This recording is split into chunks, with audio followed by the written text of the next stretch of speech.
আসসালামু আলাইকুম, কেমন আছেন সবাই? আজকে আবারও চলে আসলাম দুপুরে রান্নার একটি ভিডিও নিয়ে। আজকে রান্না করেছিলাম গরুর মাংস। এই যে গরুর মাংসগুলো আমি ভালোভাবে কেটে ধুয়ে নিয়েছি।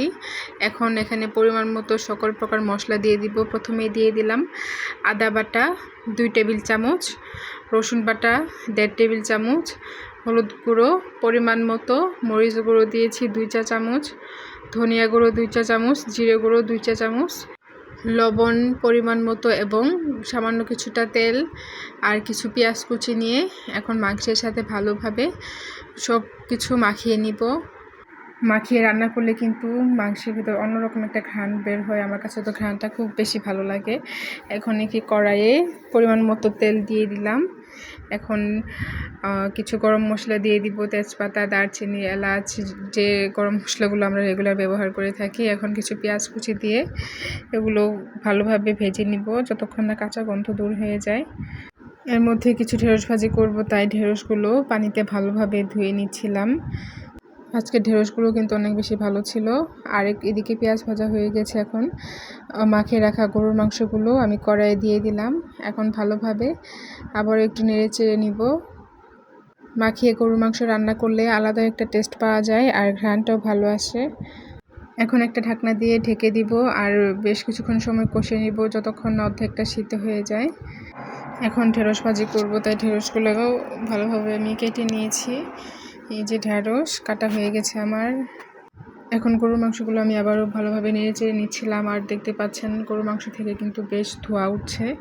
এর মাঝে কিন্তু আমি বেশ কয়েকবার নেড়ে নিয়েছি। এখন আবারও ঢাকনা দিয়ে ঢেকে দিব। এখন ঢেঁড়স ভাজি করব, এর জন্য একটি কড়াইয়ে পরিমাণ মতো তেল, পেঁয়াজ এগুলো সব কিছু ভালোভাবে ভেজে নিব। পেঁয়াজগুলো ভাজতে ভাজতে এর মধ্যে গরুর মাংস ভালোভাবে কষানো হয়ে গেছে। এখন এখানে পরিমাণ মতো পানি দিয়ে দিচ্ছি। গরুর মাংস যেহেতু সিদ্ধ হতে একটু সময় লাগে, তাই আমি একটু বেশি পরিমাণে পানি দিয়ে দিলাম। এখন ঢাকনা দিয়ে আবারও ঢেকে দিব।